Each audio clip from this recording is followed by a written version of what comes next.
Okay. With that, Jen, I hand it over to you, and I assume you'll be sharing your own slides. Yes, absolutely. And thank you so much for the introduction. And let's see, I can share my screen right here. And does everyone see my screen? Yeah. I assume so. Okay. Well, thank you so much to N3C for inviting me to give this presentation. Thank you so much for working with me with some of the timing, because I think we were originally scheduled to do this in January, but life came and interrupted things. So thank you so much for being flexible. My name is Jin, and I am a clinical fellow in advanced transplant hepatology at UCSF, and I'm located in San Francisco, obviously. And my presentation is titled Chronic Liver Diseases and also Cirrhosis in the N3C Data Enclave. So just to start off, here are my disclosures. My research has been previously supported by the NIDDK T32 training program, the ASLD Anna S. Locke Advanced Transplant Hepatology Award, UCSF Liver Center, as well as the American Society of Transplantation. I have no disclosures that are relevant to this presentation. And so this is our agenda, and it's really to go through two of the projects that we have conducted with the aid of the N3C Enclave. Our first project that I'll discuss is basically the outcomes of SARS-CoV-2 infection in patients with chronic liver disease and cirrhosis, and we'll go through the rationale, procedures, results, and also the community feedback. And then I'm going to talk about one of our newest works, which was just published, not published, but posted on a preprint server, the medRxiv server, which is on the breakthrough SARS-CoV-2 infection outcomes in patients with chronic liver diseases and cirrhosis. And then finally, I just want to give a plug for the gastroenterology and hepatology domain team, of which I serve as the team lead. So this is the paper that we had published back in July of 2021. And this was basically leveraging the N3C data enclave to look at the outcomes of SARS-CoV-2 infection in patients with chronic liver disease and cirrhosis. And the rationale is that we knew from the beginning of the pandemic that hepatic involvement was very common in the SARS-CoV-2 infection, with clinical manifestations that range from asymptomatic liver enzyme elevations to acute hepatic decompensation. But at the time, the previous literature on the outcomes of COVID-19 in patients with chronic liver diseases and cirrhosis were quite mixed. The early studies of mortality in this patient population show that they range anywhere from 14 to 40%. They were limited in sample size, and they didn't really reflect the rapidly evolving treatment landscape. And so in November of 2020, a group from the VA had a consortium of VA researchers published a study of SARS-CoV-2 infections in patients with cirrhosis utilizing the VHA CDW, as well as the COVID-19 shared data resource that's located in the Veterans Affairs Association. And what they did was that they isolated about 89,000 patients who tested positive for COVID-19, of which 305 patients with cirrhosis and COVID positivity. And they calculated 30-day mortality and ventilation rates to be around 17.1% and 13% respectively. As you can imagine, from a United States VA population, this underlying patient population was 88% men, largely white and Black, and sort of like was not really demographically or racial ethnically reflective of our nation's population. And so even though that this was one of the more groundbreaking, publications on the outcomes of COVID-19 in patients with cirrhosis, this study really lacked generalizability to other patient populations. And so we, in addition, one of our other motivations for working with N3C was that the observational medical outcomes partnership data model has been rarely utilized previously in clinical and transplant hepatology research. In addition to OLVWAS and the University of California Health Data Warehouse, N3C is now one of the largest OMOP-based repositories of multi-center EHR data. And so it was around this time, I think in December of 2020, when we joined, apply for access from the N3C Data Enclave. And we felt that our team's involvement in N3C was a perfect combination of our group's research interests, mostly in both clinical informatics as well as transplant hepatology. And so basically for this initial study, we defined the SARS-CoV-2 status based on the shared logic set, specifically only including culture and nuclear nucleotide amplification testing. So we actually did not use any antibody or suspected COVID cases. We isolated our population of patients with chronic liver diseases and cirrhosis, and this was based on OMOP concept identifiers corresponding to previously validated ICD-10 CM codes for liver diseases. So as the ICD-10 code K76.0, which is cirrhosis of the liver, is a pretty nondescript, I guess, identifier, we further refined this with OMOP concept identifiers describing alcohol use as defined by the CDC and the National Institute of Alcohol Use and Alcohol Abuse. And then NAFLD diagnoses were made in a hierarchical manner only after the exclusion of all other clinical chronic liver disease causes, as is done in clinical practice. Cirrhosis diagnoses required at least one chronic liver disease diagnosis plus one or more coding for cirrhosis or its complications. And we define these complications to be variceal bleeding, encephalopathy, ascites, spontaneous bacterial peritonitis, as well as, hepatic hydrothorax and also hepatopulmonary syndrome. And patients who had undergone it orthotopic liver transplantation, as in their liver got replaced, and so they no longer have cirrhosis, were excluded from our patient population. And so using the above definitions, and you can see sort of like the flow of patients on the figure on the left side, we isolated our adult patients and divided the study into 4 cohorts. The first one was defined as those with chronic liver disease, but without cirrhosis and SARS-CoV-2 negative, so non-cirrhosis negative. The second population was chronic liver diseases without cirrhosis, but SARS-CoV-2 positive. So this is our non-cirrhosis positive population. And then chronic liver disease with cirrhosis and SARS-CoV-2 negative, cirrhosis negative. And then finally, I think the population that we want to focus on, which was the chronic liver diseases with cirrhosis and then SARS-CoV-2 positive, so cirrhosis positive. And our questions of interest were to really expand upon the questions that were partially answered by the previous VA studies. Number one was, what is the association between SARS-CoV-2 and all-cause mortality at 30 days in patients with cirrhosis?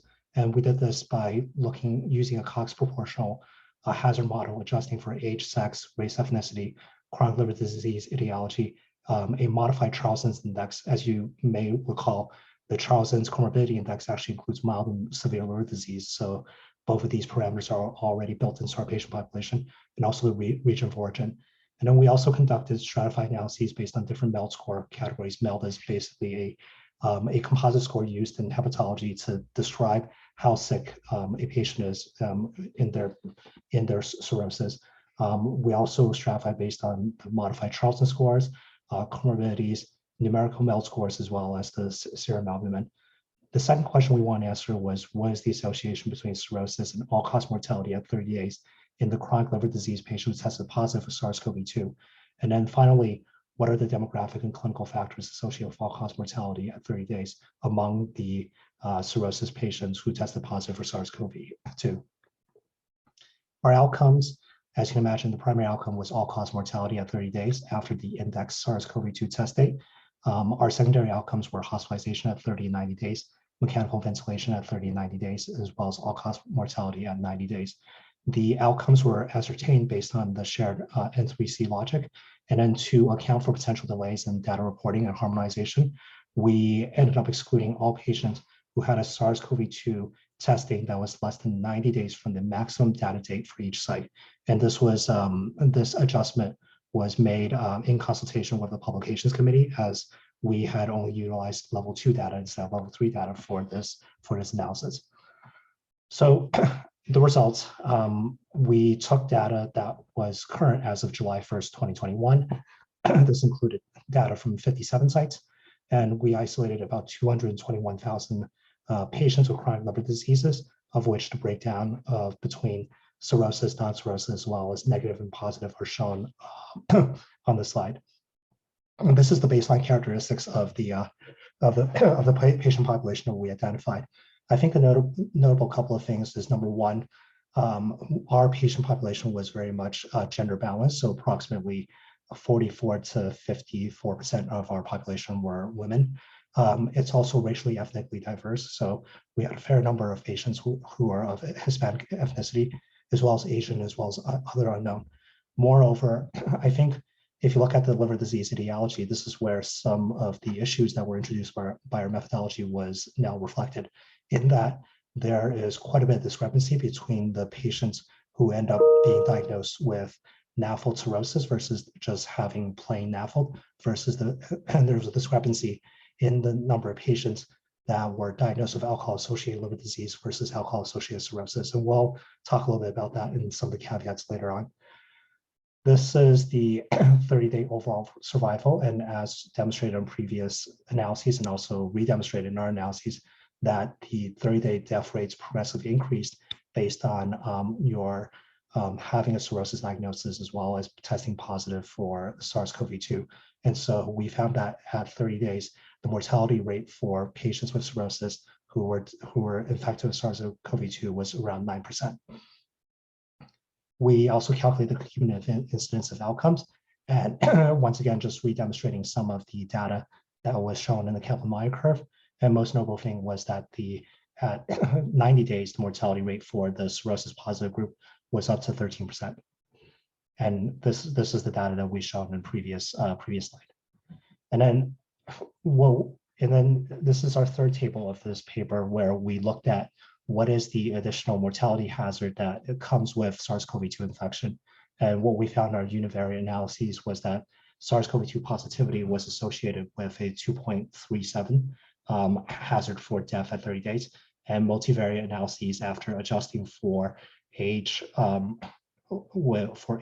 gender, race, ethnicity, etiology of liver disease, modified Charles index, and also region, show that the association was 2.38 times.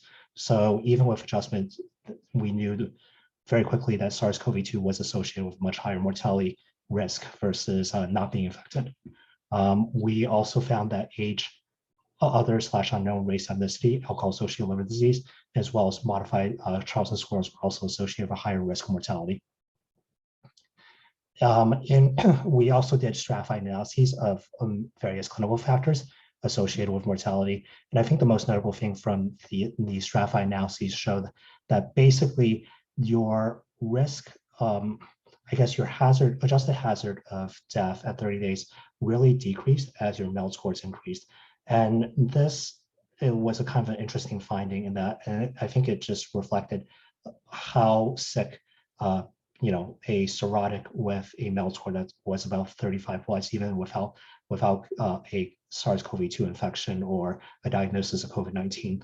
And so it was really interesting to see this data come out and sort of reflect the baseline mortality of our patient population, as well as the additional mortality that was afforded based on having a COVID-19 diagnosis. So, summary and conclusions. Basically, this was one of the largest studies of SARS-CoV-2 outcomes in patients with chronic liver diseases and cirrhosis, and our estimated 30-day all-cause mortality for patients with cirrhosis and a COVID-19 infection was estimated to be around 9%. SARS-CoV-2 infection was associated with about 2.4 times hazard of all-cause mortality, and the presence of cirrhosis was actually associated with a 3.3 times hazard of all-cause mortality. And we also, in our stratified analyses, as I sort of alluded to in my last slide, basically that the additional hazard mortality actually decreased as the additional hazard mortality associated with COVID-19 decreased as the MELD score increased, which demonstrated the high baseline mortality and how sick this patient population was normally, even without additional hits such as a COVID-19 infection.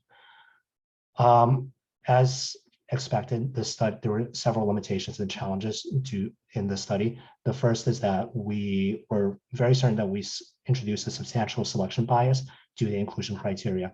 And this is because we sorted the patients based on the presence of a culture or nuclear or NAT testing. And so so given that every patient included in our cohort had to have a SARS-CoV-2 test, even the patients who were tested negative, these were likely to be selected patients who were either being tested for some reason because they had symptoms, or because they were being admitted for a procedure, or because they were being admitted to a hospital for a different reason. And so this artificially increased the clinical illness in the negative populations.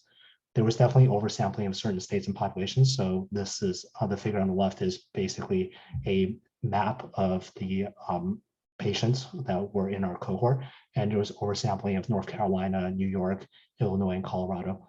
Full MELD scores were only available for a certain small subset of patients with cirrhosis, about 17,000.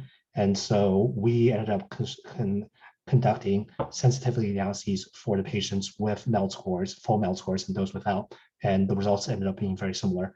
And then obviously there were date shifting delays in ascertainment of outcomes, as well as misclassification between NAFLD and alcohol-associated liver disease. And this is because the ICD-10 system, when they code for alcohol-related liver disease, the coding for alcohol cirrhosis is actually much more specific than it is for non-alcoholic related cirrhosis.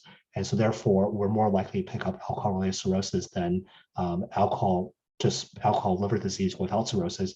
And we're less likely to pick up NASH cirrhosis versus NAFLD. And so this explains why there's such a discrepancy between these two patient populations in our table 1.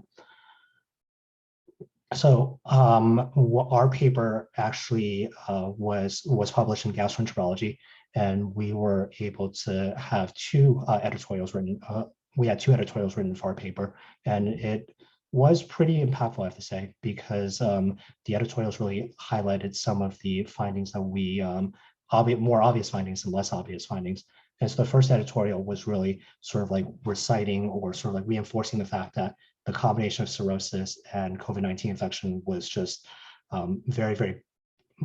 was associated with very poor outcomes, which is very bad for our patient populations. And so the quote I like to feature from one of the editorials was that there seems to be little residual doubt that concerns about the impact of COVID-19 on patients with cirrhosis are well-founded. Our next task in the hepatology community is to turn our attention to risk mitigation. And then the second editorial actually touched upon some of the more stratified analyses that were done in our manuscript around racial ethnic disparities. And it sort of highlighted some of the disparities that may be exacerbated with the COVID-19 pandemic. And so the quote from this editorial is, existing disparities in digestive diseases are likely to worsen due to ongoing interruptions in chronic disease management and healthcare coverage, economic disruptions, and post-acute sequelae or long-lasting health consequences of COVID-19. So obviously with this initial analysis, we had some future directions that we thought about. Number one was that vaccines were being rolled out at this time. And so the natural question to tackle next what is the impact of COVID vaccinations on the outcomes of COVID-19 in patients with chronic liver disease and cirrhosis. And then another question that we would like to explore in the future is basically what is the impact of missed screenings and care, such as screening for liver cancer, esophageal variceal surveillance, as well as orthotopic liver transplantation due to care interruptions from COVID. And so this launches into our second manuscript, which was recently posted on medRxiv. And I'll just breeze through this really quickly. And this is on breakthrough SARS-CoV-2 infection outcomes in vaccinated patients with COVID, with chronic liver disease and cirrhosis. And so, and the rationale for this study is that we know that patients with advanced liver diseases have well-recognized immune dysfunction with attenuated responses to other vaccines. And there's previous data that show that 22 to about 1/5 of patients with chronic liver diseases who receive COVID-19 vaccines actually generated no antibody responses or very poor antibody responses. And the data on the incidence of breakthrough COVID-19 infection among this patient population, as well as the outcomes, have been limited. And they're, once again, sort of like the VA, the groups at the VA always try to answer this question very, very quickly because I guess their data systems are also set up for this way. In July of 2021 and January of 2022, Bino John and his group actually published 2 studies on breakthrough COVID-19 infections in vaccinated veterans utilizing the VHA CDW and also the risk reduction mortality in vaccinated patients. And they basically found that a full vaccination in veterans with cirrhosis was associated with a 78% reduction in mortality risk compared to unvaccinated veterans with cirrhosis. Once again, veterans population generalizability was limited because it was more than 96% male and also more than 55% non-Hispanic white. And so we, with the help of Emily and as well as Peter from UNC, we were able to sort of like utilize their code to define vaccination status based on OMA drug exposure concepts. And these were the concept identifiers that we used to basically define if somebody was ever exposed to the J&J by Pfizer BioNTech, as well as the Moderna vaccination regimens. And then we used the definitions that were established in our previous manuscript, as well as the vaccination definitions to isolate our population. And we ended up isolating 4 populations again: vaccinated patients without cirrhosis, vaccinated patients with cirrhosis, unvaccinated patients without cirrhosis, and then unvaccinated patients with cirrhosis. And so our questions of interest in this secondary analysis was, what is the relative rate of breakthrough COVID-19 infection in our patient population who are at least partially vaccinated and no previous history of SARS-CoV-2 infection? So this is important in that we excluded anyone who had a previous infection prior to their vaccination. And we answered these questions through Poisson regression models with robust standard errors, as well as multiple models accounting for partial versus full vaccination type, as well as the number of doses. And then we also did some adjusted analyses controlling for various clinical and demographic factors. And then the second question we want to answer was, what is the reduction in mortality associated with vaccination amongst patients with cirrhosis who are infected with SARS-CoV-2? And we used the Cox proportional hazard model in this situation. Our outcomes: primary outcome is breakthrough SARS-CoV-2 infection for our first analysis, and then all-cause mortality at 30 days after SARS-CoV-2 infection for our second analysis. Secondary outcomes were hospitalization and mechanical ventilation at 30 days. And these outcomes, once again, were ascertained based on N3C shared logic. We had to use given that we used level 2 data, we had to do that adjustment to account for potential delays and data reporting harmonization again. And so our results, we only looked at the sites with vaccination data as of January 15th, 2022. We isolated about 278,000 patients with chronic liver diseases and then divided it into the 4 different cohorts that we defined as above.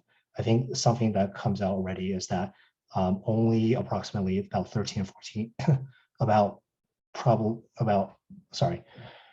it was only about 16% of our patient population were actually vaccinated, which was kind of interesting, and also will have some implications in how we interpret this data. And so this is the baseline characteristics of our patient populations. And what we found was that, once again, there's that discrepancy in the categorization of patients with alcohol-associated liver disease. We also note that the vast majority, 95% of those who were recorded to have a vaccination ended up getting the mRNA vaccine as their first dose. And the vast majority of those patients actually had at least 2 doses, if not 3 doses. The incidence, unadjusted incidence rates of breakthrough infection was actually relatively low at around 5.5 per 1,000 person months.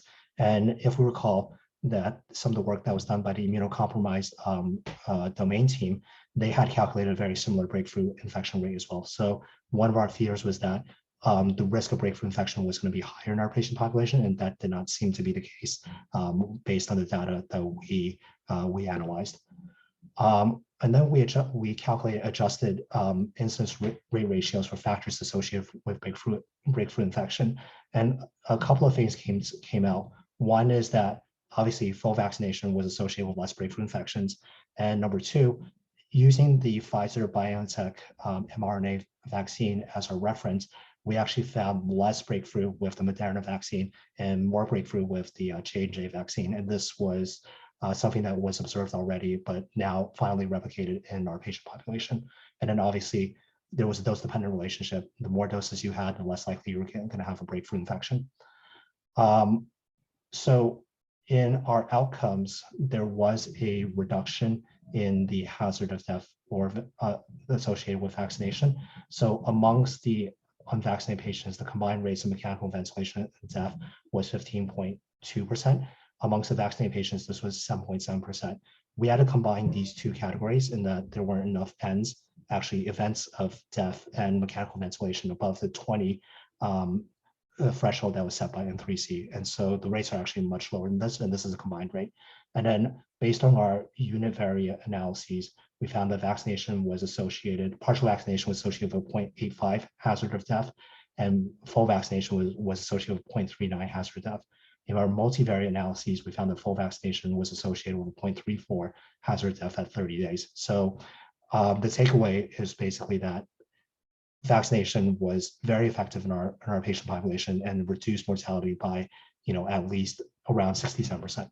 So the major summaries and conclusions from this study was that, only 16% of our patients were actually reported to be vaccinated, and nearly 95% received mRNA vaccine as an initial dose, and 82% were fully vaccinated.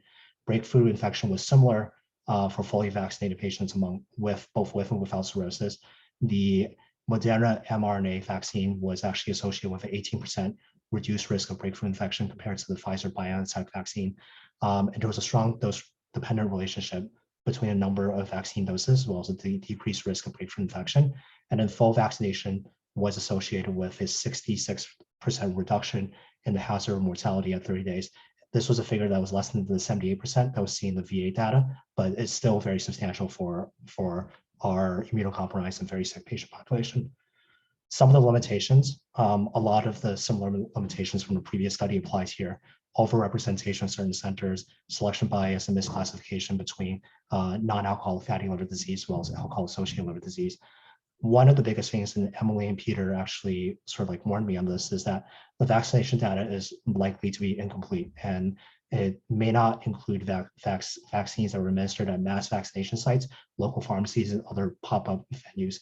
And so so given that there's probably a very high false negative rate for vaccinations, my suspicion is that most likely our results are likely biased, and it's probably an underestimate as to what the risk reduction in mortality is. And so that probably explains why we found a 66% risk reduction mortality versus 78% in the VA, which is a little bit more comprehensive, and they're more likely to capture all of the vaccine events within their system.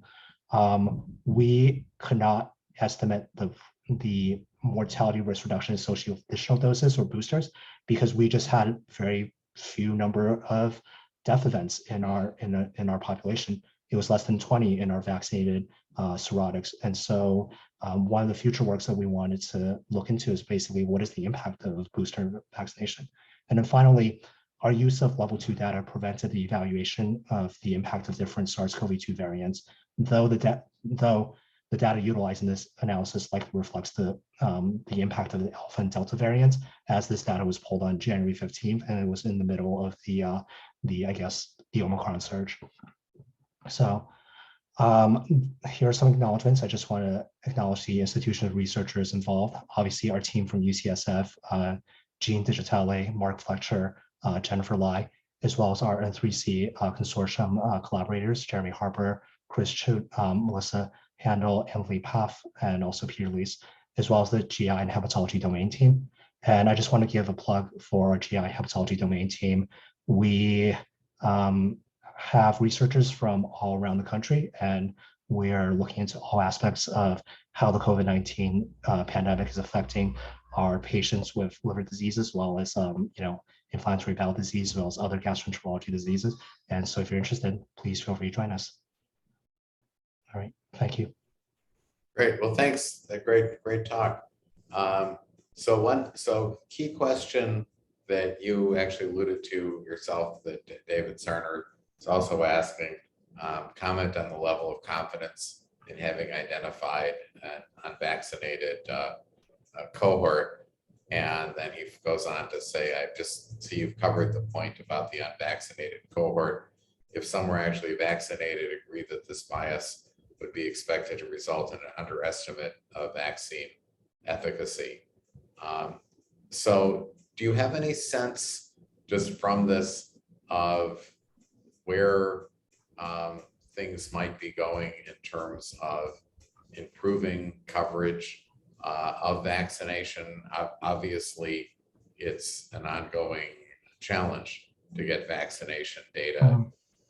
Where are we going in terms of improving that? In terms of data accuracy for vaccinations? Right, in terms of perhaps PPRL or other efforts. I would defer those questions to to the experts, which Emily and Peter, obviously, who are working on a lot of the vaccine data acquisition. I think, as a user of the N3C data enclave, it was really helpful to involve Peter in the I guess the idea generation as well as the analyses for around vaccinations, because he was the one who sort of pointed out some of the issues that are that concern the, I guess, the acquisition of this data as well as sort of like the veracity of the data. And in our looking through the vaccination data, we actually noticed that, it's a very messy data source, and that many vaccination administration events are duplicated in the enclave and require quite a bit of cleaning to try to figure out exactly how many doses of vaccines that each patient ended up receiving. No, good, thanks.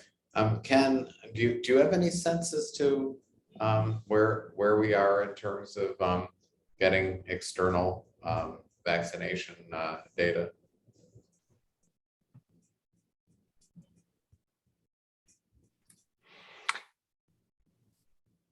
We've had conversations, Andrew Williams, so we've had conversations about this in the tools and resources group. I was alerted to the fact that states vary, but some have the capacity, are gathering centralized data that institutions can query, either at an individual level or in a batch level, that give a fairly comprehensive picture of their vaccination history, so that you're not limited to what's been recorded at the institution, but what's done in that way. And so I think there's a three-pronged effort, and if Ken rejoins or has his mic off and can correct me, I think there's a three-pronged effort to contact the CDC directly to see if patient-level data can be gotten from the CDC on vaccine coverage that it has, and some coordinated effort to inform data contributing sites about the potential for using these state-level resources is an initiative that we're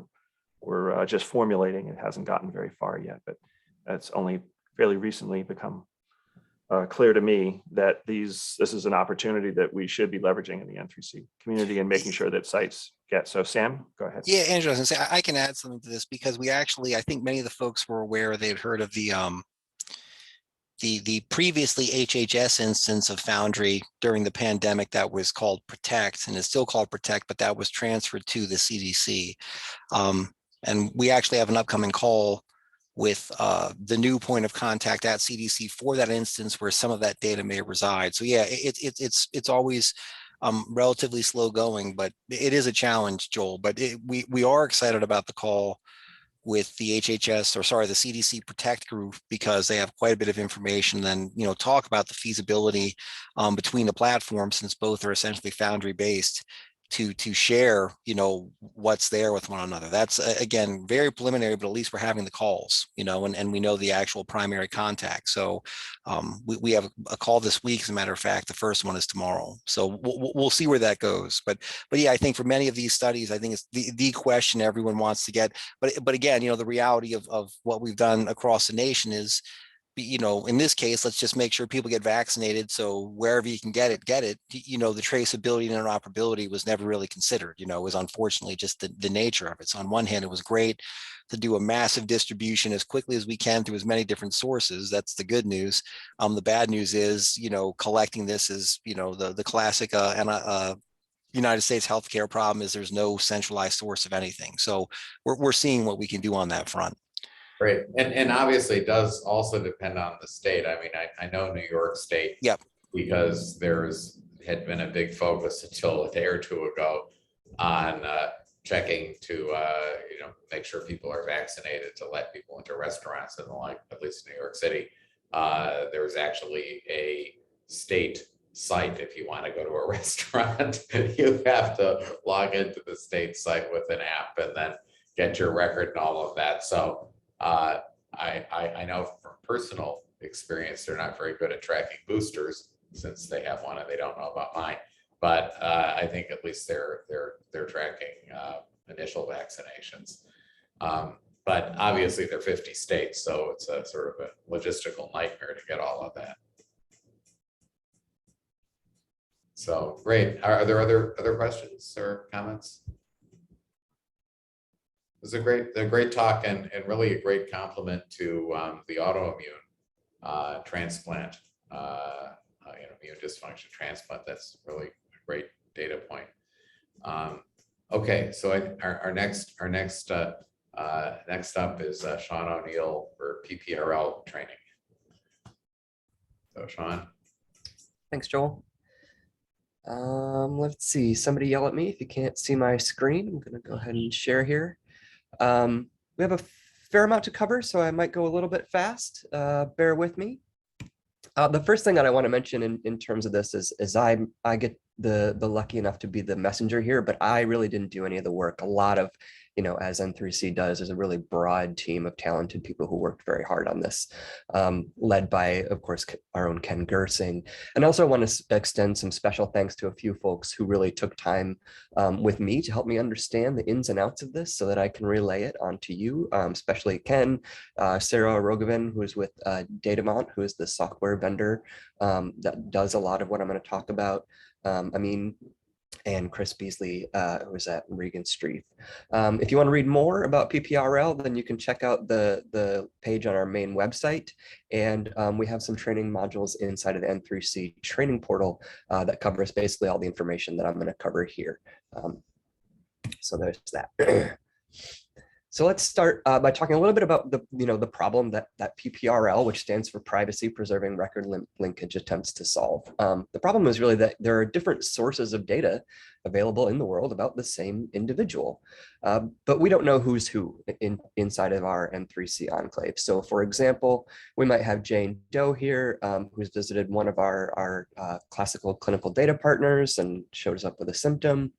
And maybe Jane Doe has also had her viral variant sequenced at an external sequencing center that is not affiliated with that particular data partner. And so these two sources of data are things that we could potentially collect within N3C. The trouble is that the de-identification here, and I'm using that term kind of loosely because we of course have both de-identified data and limited data sets according to HIPAA definitions. But in any case, the de-identification happens before the data gets shipped off to N3C. And so inside of N3C, we really don't know that these two bits of information refer to the same individual. They each come with their own sort of source identifier, which is basically a random number that the health partner uses to identify to that individual to ship along to us, and similarly from the viral variant sequencing center, but we don't really have any way to put those together. What PPRL allows us to do, and it's really rather amazing, is to move to a world where we can link various bits of information about an individual in a secure way that allows us to do so without really leaking anywhere it shouldn't go the personal information of Jane Doe. And nevertheless, within the enclave, stitch all that bits of information together into one single set of records associated with a given person ID. So let's talk a little bit about how this works, because I think it's very cool, and I think it will help you understand a little bit as well what's going on. The first thing to understand, however, if you're not familiar with this, is the concept of a hash function. A hash function is something that computer scientists thought up along with some really cool mathematical folks. And basically the idea is you take in some data and you run a computation on it that mixes and hashes it up. You can think of hash potatoes, and comes out with an identifier, a long identifier on the other end that looks really random. There are a couple of important properties of hash functions that are really important for PPRL. The first one is that they're repeatable, right? So if you take the same data and you run it through the same hash function, you should get out the same hashed string on the other side. And so if I do the same thing for Alex Doe, I get the same thing. And for Jane Doe, I get the same thing. The other important thing about hash functions for PPRL is that they are considered one-way or irreversible. So if you only have the hashed information, it's really not possible to go backwards and figure out which data produced that particular hash. So to see how this information is working in PPRL for N3C, let's go back to our original figure that I showed a couple minutes ago. And everything is sort of as it was with the source IDs being sent to N3C. But what happens is sitting in the middle here is what is known as a linkage honest broker. And the healthcare institution and the sequencing center both send to the linkage honest broker the sort of source IDs that they give to N3C, but also a hashed version of that particular information. Now, something that I want to note here, and I want to spend a minute talking about it, is that there's lots of encryption involved in all of this. For example, the hashed information that is sent between one data partner and the linkage honest broker is encrypted. And in fact, it's encrypted with a key that's unique to that particular pair. Similarly, when the sequencing center sends its information to the linkage honest broker, it's encrypted with a key that's unique to that particular pair. On top of all this, which I'm not even going to show here, is that when the information is sitting at the health data partner or at the sequencing center, it's also encrypted. And the keys that are used are unique to the particular location where it's encrypted. The important point here is that this protects against sort of data leakage if the worst case should happen and some particular site experiences a breach. So for example, if our sequencing center here experienced a data breach, what would come out is the encrypted version of that hash, which basically to everybody else, including the linkage honest broker, Jane Doe, other data partners, and N3C, looks like just random data. These encrypted versions of these things in our parlance are called tokens. And so we're going to talk a little bit about tokens as we go forward rather than hashes. So of course, once the linkage honest broker has information that it can use to match up these information people, it can alert N3C to the fact that these two source IDs are in fact referring to the same person, and N3C can mint a person ID, which is the same for both of those sources of data. Speaking of encryption, I also want to note that, of course, any information, it's 2022, any information that flows around the internet is encrypted with, the standard TLS SSL security that you use when you log into your bank and everything else. And these encrypted tokens that I'm mentioning here are an extra layer of encryption security on top of the extra layer of the hashed information that is floating around. All right, so one question that I had when I first heard about PPRL is why use a linkage honest broker at all, right? Couldn't the data sources send the hashes directly to N3C and then N3C does the linkage? And yes, in theory, that is possible. However, there are good reasons for using a linkage honest broker. The first one is that it instantiates sort of a hub and spoke model. Which is really something that can be used across various efforts within the NIH. You can envision potentially other enclaves or projects, and there are multiple potential linkage honest brokers and information flowing around in really regulated ways. And this really lays out the foundation and a flexible foundation to do really cool stuff in the future. It also adds some additional governance on top of the whole process. So that linkage honest broker can make decisions about what linkage information ends up being sent to N3C or whoever else it communicates with. And so that provides an extra layer of security that can be leveraged should it be needed. And then finally, it also provides sort of a separation of concerns, which provides an additional layer of security on top of that. N3C, where we have the EHR medical data in OMOP format, we don't have any of those tokens that actually hash up and encrypt the personal information of people. And the linkage honest broker, by the same token, pun intended, has the tokens, but they don't have any of the medical data. So the data and its linkage to the specific information happens basically where it needs to happen and no earlier. So that's sort of the background and nuts and bolts of PPRL. It's worth talking a little bit more about how it works in N3C. So in N3C, for the most part so far, we've gotten our information from what I call our clinical data partners here. These are the data partners that are supplying data that goes into our level 1, 2, or 3 data. And the way it works for PPRL is that these data partners actually have to opt in to have records that they provide be linked against different kinds of PPRL data. To provide an example of that, we might consider, for example, that maybe Alice has visited this clinical data partner and Robert has visited that clinical data partner. And both of them have had their viral variants sequenced at a third-party viral variant sequencing center. And potentially both Alice and Robert expired outside of the hospital system. And so their death records are not available to either of the clinical partners, but they are available to some government agency that tracks and collates death. Now, it may be, for example, that the clinical data partner that Alice is that Alice's data comes from has opted into linkage against both the mortality information and any viral variant information that we can gather. Robert's clinical data partner, meanwhile, has only opted into linkage to the viral variant information.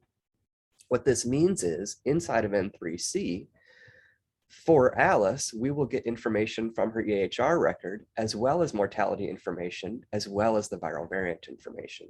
For Robert, however, we would only get the EHR data and the viral variant information, even though the mortality data exists and the linkage honest broker could do the linkage for us. Because the data partner here has not opted in, it's not actually found in the data and won't be available to researchers. So how do you get access to this? This supplemental PPRL data that we're talking about here is only available alongside a level 3 data use request, which requires an IRB review. And the DUR form has been updated so that if you were to select level 3 data, you now have a chance to select which of the PPRL external data sets you want to link in and have available when you're working on your project. This does require an extra data access committee review, even for projects that are currently on level 3. So this is sort of like, I like to think of it as a level 3 plus. You're gonna be asking for extra data, and the data access committee is gonna have to approve it. And this is really much like upgrading from level 2 to level 3, where you have to get all of your collaborators approved and everything and so forth before they can get access to the increased data scope.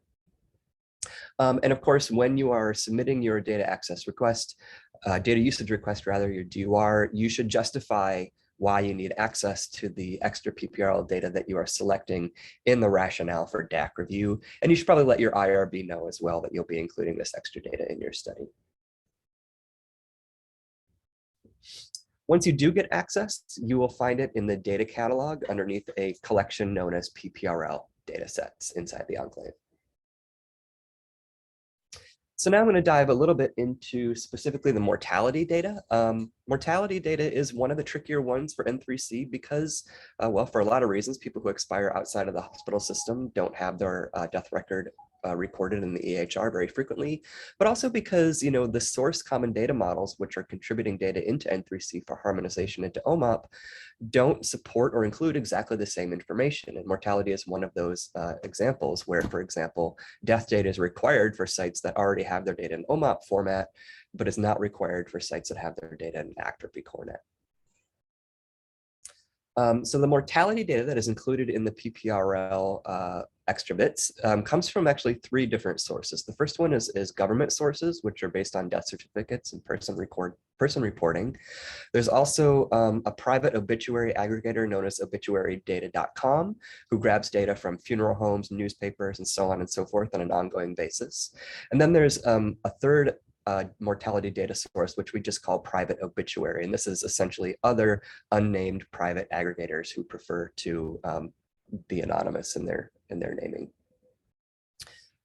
These particular data are available inside of that PPRL datasets collection that I showed a minute ago, and they are called a mortality table as well as an enriched death table. And I'll talk just for a moment about both of what these tables look like.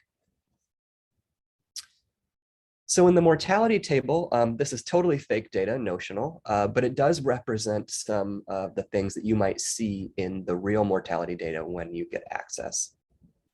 The first thing to note is that we have columns for person ID and data partner ID as usual. And because an individual's death record might be provided by 1, 2, or 3 of these external sources, you might see 1, 2, or 3 rows per person ID. Depending on the source, and the data source type column tells you which source is providing that particular information. Of course, when you're looking at the date of death column, you might find that there's conflicting information between these different sources. The other thing that you might find is that you might find that there's a certain enrichment for either the first days of the month or the first days of the year, or potentially the 15th day of the month. And that's because depending on the source, if the exact day of the month isn't known, some data sources might just say, okay, we're just going to put the 1st of the month as a placeholder or the 15th of the month as a placeholder. So what do you do if there are potential conflicts? The recommendation that I've been given is that you should first trust whatever is provided by the EHR record in the OMOP death table that is available in the level 3 data. If there's no record for that individual there, but there is a record for that individual here, you should choose SSA data source type over the private obit data source type over the obit.com data source type. Finally, one thing to note, well, not finally, second to finally, one thing to note is that the dates of birth have been truncated to the first day of the year. So even though they are full dates, you'll find them truncated that way for patient privacy. And there's an extra column here known as death verification. This is only appropriate or only really used for records of the SSA data source type. And here P stands for proof. There's some sort of a proof of the death, either a death certificate or other documentation. And then V stands for verified. It's been verified with family or other individuals. Very few of them are missing a P or a V for the SSA data source type. And then there's an enriched death table. And this is really just the death table that has incorporated this particular logic into the existing OMOP death table. So it's been sort of pre-baked for researcher convenience. It's basically the level 3 OMOP death table, and there are 4 new columns. The first new column is a data source type. And so if the row was already in the death table, then here it will say original death table. Otherwise, if this is a new row, it will include the data source type from that mortality table. So either SSA, private obit, obit.com. The remaining 3 columns are basically the same ones as from the mortality table. However, the data have been mixed down so that there's only 1 row per person ID using the logic that I described earlier, where we prefer the row that's in the death table if it's there, to an SSA record if available, to, and so on and so forth. Mortality data is not fully complete. You shouldn't consider these 3 sources of mortality data to cover all deaths in the United States, even as far back as 2018. The estimates for coverage here are that it's about 80–85% coverage. And furthermore, there's a lag between someone's mortality and it being included in these data streams. So for example, 7 days after someone dies, there's about a 20% chance that it will be picked up in one of these 3 data streams. And then if you go out to 90 days, you're looking at like a 99% chance that it will be picked up in these data streams, if it's going to be picked up at all, right? Because of course, this will only ever capture up to maybe 80% of the total deaths in the United States. And for your awareness, the data streams are refreshed weekly inside of the Enclave, and they are branched with releases along with the other main OMOP tables. All right, so I know I'm getting close to time. One of the tricks with PPRL is, what do you do if different data sources have different subsets of personal information? We simplified the world quite a lot when I talked about those hashes and the information that goes into them, but a different data source might have some combination of first name or just the first initial, last name or just the last initial, date of birth, sex, social security number. And how can the linkage honest broker match on different available subsets of these kinds of data? Well, the first thing you do is you define some standard token types, and then amongst those standard token types, you pick some that sort of match the kind of matching that you're trying to do. So for mortality, the token types that they've include first name, last name, sex, and year of birth, last name, first initial, sex, year of birth. These codes here are Soundex codes. So D000 is the code for sounds like doe. J500 is the code for sounds like Jane, amongst different spellings. And then, of course, you might have a social security number. And what's interesting, of course, is that these provide different potential tokens. So this could become a token. This data could become a token. This data could become a token. And a government data source, which has access to social security numbers, might be able to create more versions of tokens than would, say, an electronic health record data source. The trick here is that you perform a match between the records here and here if the available tokens that are available to both data sources all match. And so it's quite a stringent matching criteria. And I'm told that for the very, very vast, almost 100% of the cases you're looking at for the mortality data, a 3 or a 5 token match, depending on whether or not social security number is available on both sides. All right, one last thing before we wrap it up. Viral variant data is in the works. This is still incoming, so I have to mention that things may change over time. But what's projected to be available is the sample date, and this is going to be for a subset of patients, again, for whom the linkage has been approved by the data partner, and they've had their viral variant sequenced. What should be available is the WHO label, Alpha, Delta, Omicron, and so on, as well as the Pango lineage, B1.1.7 or whatever it is. This might not be universal for the Pango lineage, but so far it seems like in the preliminary data that I've seen, they're both available when they're available. For a proposed format, it sounds like this is going to make its way into an enriched measurement table, sort of an alternative version of the measurement table that includes extra rows. You'll be able to identify those rows with a measurement concept ID of this, which is going to be basically encoding the fact that this is a viral variant sequence. And the WHO label will make its way into the value as concept ID columns, where there are actually sets of OMOP concept IDs that refer to Alpha, Delta, Omicron, and so on. And the Pango lineage will likely make it into a new column that is sort of stuck onto the end of the measurement table because there's not another place to put that. In the future, I do believe the plan is to eventually grab some sequence data. Now, this wouldn't be the actual sequence data of the human, nor would it be the actual sequence data of the virus that infected that human. Rather, it would be the canonical viral sequence data for that variant from the NCBI. And the format is still to be determined, but I would be surprised if it's not in VCF format, which is a tabular format to describe sequence variants. All right, 1 minute over. That is the end of my spiel. Thank you. All right, that was great. A great overview. And so one question. Okay, I'm going to just read David Sarner's chat, and then we'll wrap it up. Kudos to you, Shawn, for the clearest and simplest explanation of PPRL I've ever seen. I agree, that was fantastic. Any preliminary comment on patient types, sources for whom sequence data are more likely to be available? David, I would say that's soonish, because we just got some of the viral variant, today. So David, soon. But yeah, Shawn, I just want to what Josh and David put in the chat. Really, really outstanding. It's great. Thank you all. And again, thank you to those people who spent the time with me to help me understand it. That's great. All right. Well, thanks, and appreciate everybody attending, and we'll see you next week. Take care. Bye all.